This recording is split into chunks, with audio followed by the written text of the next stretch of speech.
This is By the Book, and we're your married relationship coaches. I'm Sent. I'm Sel.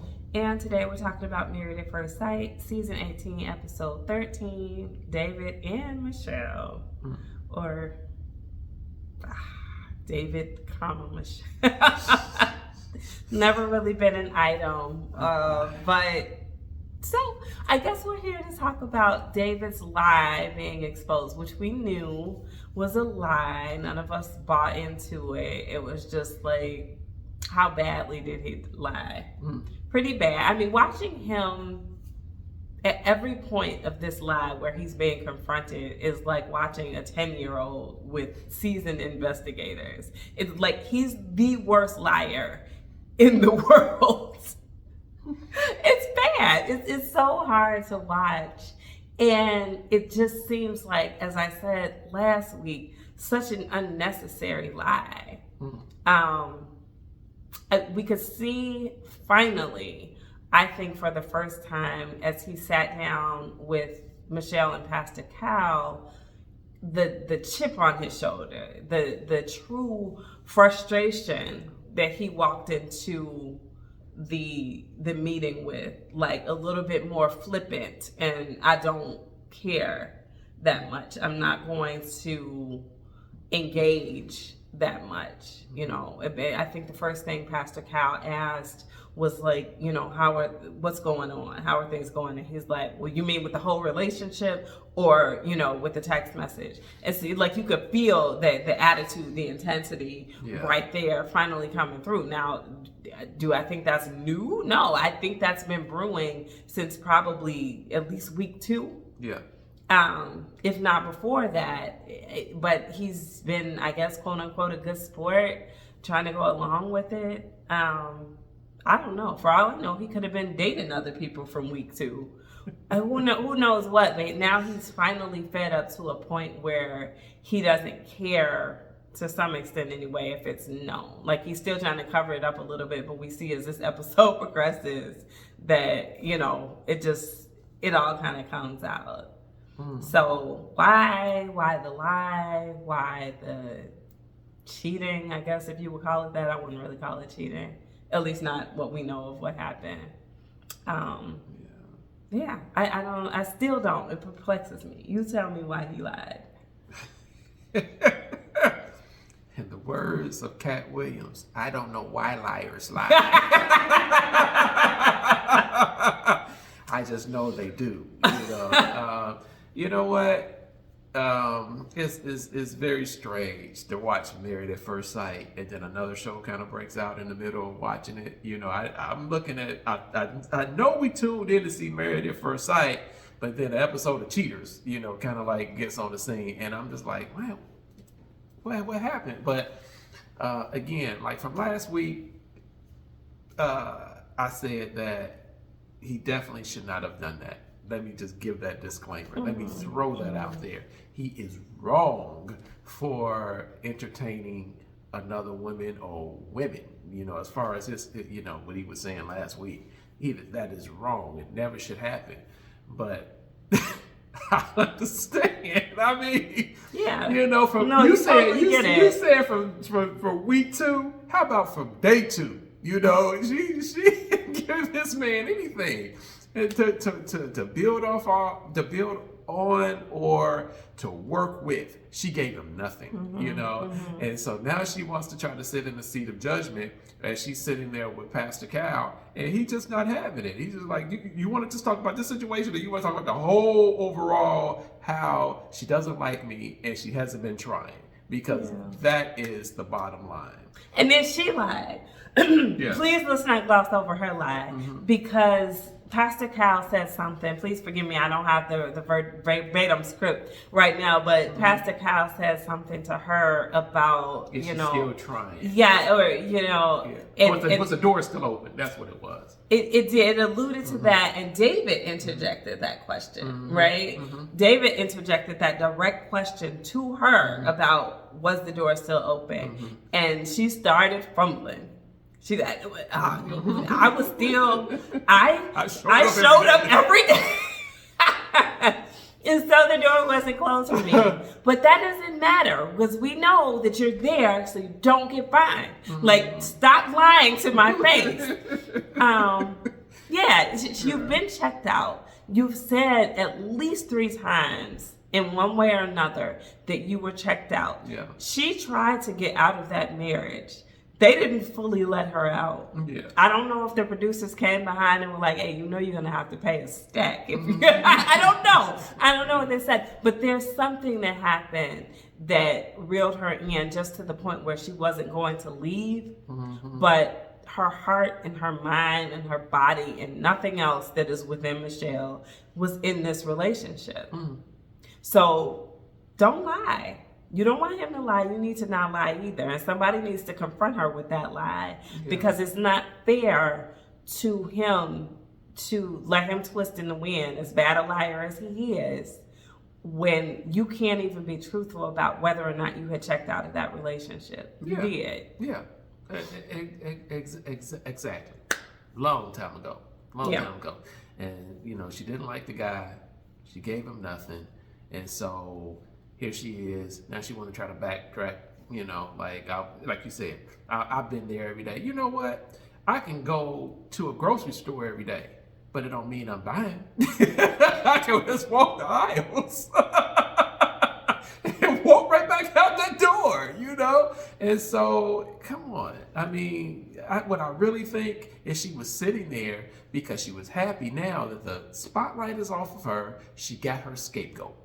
You know, so let me just shine a light on David's wrongdoing. And you see, I'm not the bad person anymore. I'm not the bad guy anymore. Yeah, Michelle, you still are. Yeah, I mean, she is who we thought she was. She is. She's who we thought she was. David, to be fair, is really who I thought he was as well. Who is a nice guy, but a human being who is very fed up with not being given a shot, despite the fact that he's like rolled with each and every one of her punches. I'm not trying to paint him out to be a saint at all. And I'm embarrassed that he lied in the way that he did. It's very unfortunate. But this is a situation that either needed to come to an end or it needed a different type of more aggressive intervention from the experts because, you know, I know you guys don't like when we blame the experts for things. And, you know, I mean, sometimes they are to blame. Sometimes they're not doing their job, right? They're not jumping in there and rescuing this situation or even trying to course correct this situation at the time when it would be most useful. Where are you when you see from the very beginning that she's thrown off? I feel like they should be on site at the honeymoon because that is a place where people are most likely to endure the highest amount of conflict if they're not like good matches from the beginning. Because I'm getting all this new information, even if it's little stuff I don't like. You smoke sometimes, you drink sometimes, you like to party on the weekends. These little things are things that I can form big opinions about because I don't know anything else about you. Have the experts right there on site so they can be like, whoa. Before you start making these rash judgments, let me talk to you about this person.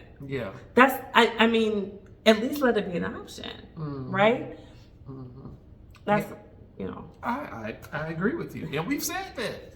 You know, we should write the show. You know what I mean? Because where are they when they walk in the aisle, they getting married, they had a little powwow, you know, after they get, you know, they give their vows.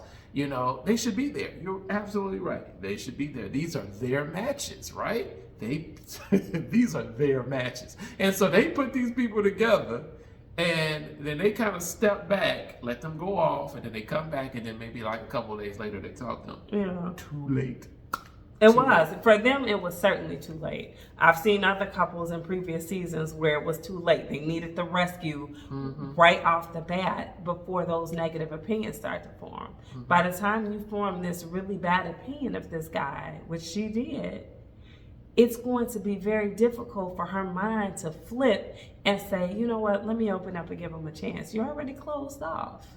So now everything that he does that could possibly be perceived in a negative way to perpetuate this stereotypical like caricature that you've made of him, it's just adding on. It's just adding on. You're not even given an opportunity for this to be an outlying thing for him.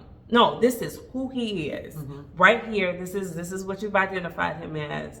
And everything's gonna fit in it one way or another. Even if I gotta chug it in the bucket, you know, it's just gonna fit. Yeah. And that's what she's done. That's what she's done from the beginning.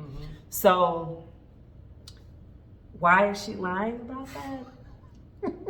I guess, you know, she doesn't want to look bad, like you said. I don't know why people care so much about looking bad. Like, it irritates me. But that's what she even said. She said, you're going to look so bad when this comes out to him. Because, again, she was concerned about how she was looking. Yeah, I couldn't imagine somebody telling me that and them not getting, like, expletives from me. I'd be like, I don't care how I look. This is what I feel. This is what I believe. This is what I know. And I'm not going to let some random opinions of me change that.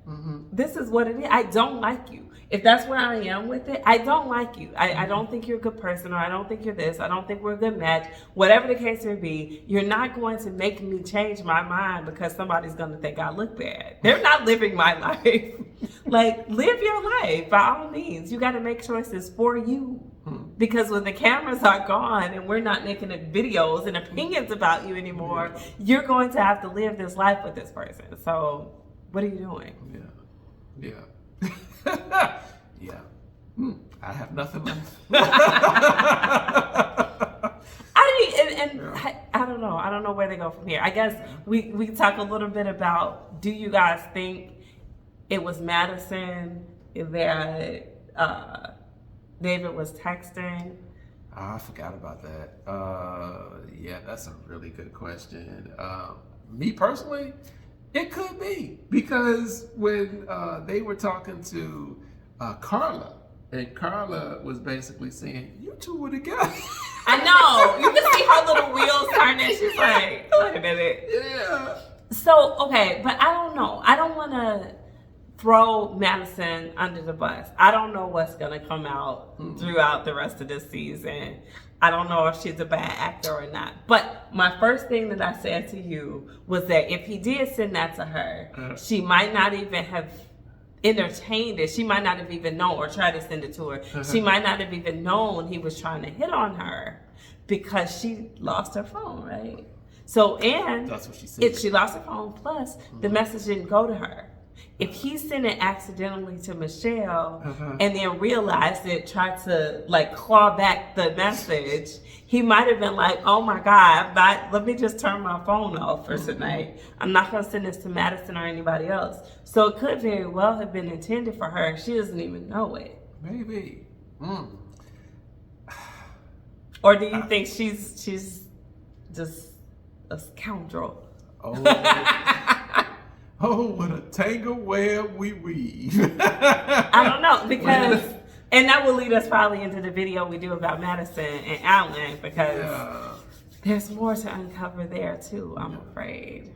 Most certainly. So, anyway, guys, let us know your thoughts on all of that. Why did Michelle lie? Is that a forgivable lie? I don't know. I don't like it. If we're going to hold David's feet to the fire, I think we've got to hold Michelle's feet to the fire as well.